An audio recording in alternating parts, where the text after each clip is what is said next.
Hello everyone, my name is Sophia. I'm a second year criminology student at the University of Bristol, and today I'm going to be running through the Accommodation for Students guide for finding housing. Accommodation for Students has been helping students for 21 years now find the perfect accommodation for them whilst they're at university. So using that 21 years of experience, they've compiled an incredible guide for you, which I'm going to be running through today and answering 6 of the most important questions that you may have. So the first thing you may be wondering is which type of accommodation is right for me. Now at university there are a range of different types of accommodation. You can go into student halls, you might prefer a house or a flat share, or going into private rented accommodation. When I was in first year, I went into university halls that were part owned by the university and part owned by a student housing group called Unite Students, and that way I was able to meet loads of other people who were studying at my university, and I was in a flat of about 9 people. We all had an ensuite, but we shared a kitchen and living area, and then within the halls there were also communal areas, music rooms and study spaces. And now that I'm in my second year of university, I'm in a flat share where we rent through a private landlord, and there are 4 of us living in a house or flat together. We have our own rooms and we've got 2 bathrooms between the 4 of us. So just a few important things to remember when you're going into university owned halls. These come in a variety of different shapes and forms. You can have shared bathrooms, ensuite bathrooms, you can have catered, self-catered, you can be in a flat, you can be in a studio. So make sure when you are looking around you find something that you think fits best for you.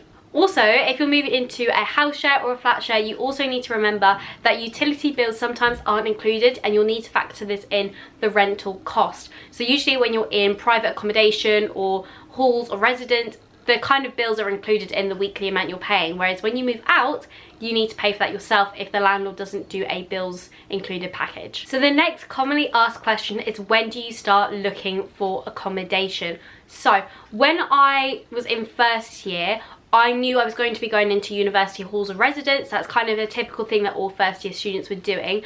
And I believe once I had found my place in around May, that's when the university got in contact around May or June time, and they made us apply for 9 different halls of residence, which seemed quite excessive at the time, but totally understandable. And then after results day, about a week after, they confirmed where I was living and kind of who I was living with, and that way we were able to get to know our flatmates before we moved in during September. And then for second year, as difficult as it was trying to find a place during lockdown, we started looking around the end of November, beginning of December time, and we ended up securing our place by the end of January. Honestly, the biggest bit of advice I can give you is don't rush into accommodation, particularly when you're moving from first year to second year. You know, you've barely known the people that you're living with, so you don't have to always panic and rush in to moving into a new house for second year when you've only known the people for like 4 weeks. There's plenty of time and there is plenty of accommodation out there. Accommodation for Students also has a really helpful team of advisors who you can call. The number is on the screen, so if you are ever in doubt and you need some advice when looking for accommodation, you can ring them for free and they can help you out. So the next piece of advice is you want to be able to narrow down your time when looking, and a lot of students ask, how can I do that? And there are 3 simple things you can consider before finding places. The first thing you want to consider is price. The average cost is around £90 per week. Obviously that depends on your city. I'm in Bristol and I'm paying around £132 a week without bills, but you also have to remember that's in a kind of house share, whereas in halls the average is around £143 a week, but that does include your bills and all the amenities that you're getting with that. So before you start looking, what you need to sit down and do is talk with the people you're sharing with and kind of set a budget and say, this is how much we want to be spending a week. Does this include bills? Last year, 60% of the accommodation that was listed on Accommodation for Students offered a bills included package, which added on roughly around £9 extra per week to the rental cost. If you are in a house share or flat share like me where the bills aren't included, you really need to search around, or you can use kind of providers such as Glide to help you, where you can kind of get a bills inclusive package. The next thing you need to think about is the location. Where do you want to be living? Often students want to live really close to the university. Convenience, totally get that, where you can just roll out of bed and be at uni within a 10-minute walk. My place is about 15-20 minutes walk to university, which is really convenient, especially when I've got 9 AM lectures. The final thing you can think about to save time before you start looking for your accommodation are amenities. So my piece of advice is when you are looking, try and find a place that is furnished. This will save you time having to go and buy furniture, which is also costly, and it will save you time for building it. If everything is provided, your bed, your desk, your wardrobe, you have nothing to worry about. It's so much easier. So when you are looking, definitely try and find a place that is furnished. Fourth point is about the vital importance of choosing who you live with. Now when you move in first year into your university halls, you don't really get a say of who you're going to be living with. The university kind of groups you together. I know some universities actually make you fill out like a little questionnaire before, so they can try and group you with people who have similar interests. In my case, we didn't have that, so you are literally just lumbered in with people who have come from all across the UK or internationally, and you have to make do and you have to get to know these people. When you are moving out into second, third year or onwards accommodation, you really need to think about the people that you are living with. 65% of people in a survey that Accommodation for Students did said that the people they were living with was more vital than the property. Fifth most commonly asked questions by students is, how do I find a place to live? And this is where Accommodation for Students come in. So every year they list a load of properties in all the different university cities, so you should be able to find a range of accommodation on there for you, ranging from private halls to house and flat shares. This is such a useful website because there are so many times where you can be on other property websites and something says it's student and it's not, or it ends up being a private hall and that's not what you want. So it's really, really important to be able to use a website that you can trust and that can find you the right accommodation.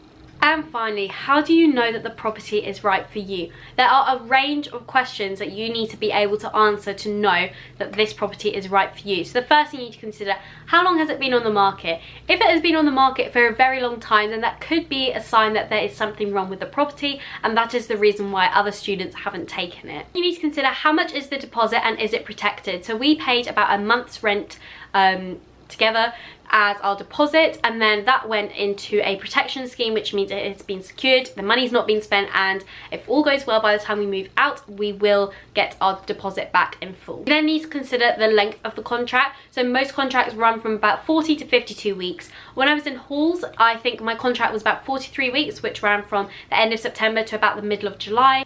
This year in my house share, our contract is 52 weeks, so it took us from the very beginning of July up until the end of June, which is very convenient because in Bristol most houses run from July to June. So when we finished in our third year and we finished in June, when we graduate, we can move straight out. You then need to find out if the property is accredited, and also it's really important to see if you can speak to the current tenants and see what they think.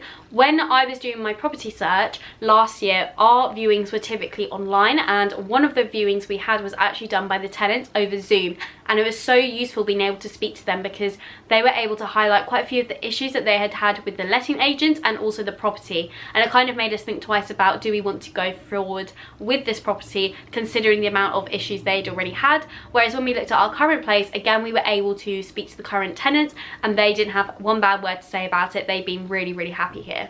Finally, here are some do's and don'ts before putting down your deposit. Firstly, check there is an assured short hold tenancy agreement. This is used in England and Wales. In Scotland, this is slightly different. It's called a private residential tenancy. So the AST lasts anywhere between 6 months to 3 years, where the PRT is kind of a bit more open-ended. So before signing with the property, make sure to read this agreement. This will have information about the deposit if things go wrong, and this will also have information in there about paying rent and what happens if you don't do that. There are then two types of deposits. There's a holding deposit and a tenancy deposit. A holding deposit is kind of paid to the landlord, and this basically takes the property off the market before you sign. This means no one else can come and view the property, and it's not available to anyone else. It is not legal for a landlord to be able to retain this if you decide not to go ahead with the property, so make sure to check that before putting any money down. The tenancy deposit is where you put down a lump sum, normally about a month's worth of rent, and this is held for the duration of your tenancies. Finally, you'll also be asked to have a guarantor. For you, this might be someone like a parent, so if for whatever reason you didn't pay the rent, your guarantor would then be asked to do so. It's really important to check though, because not everyone is able to be eligible to be a guarantor based on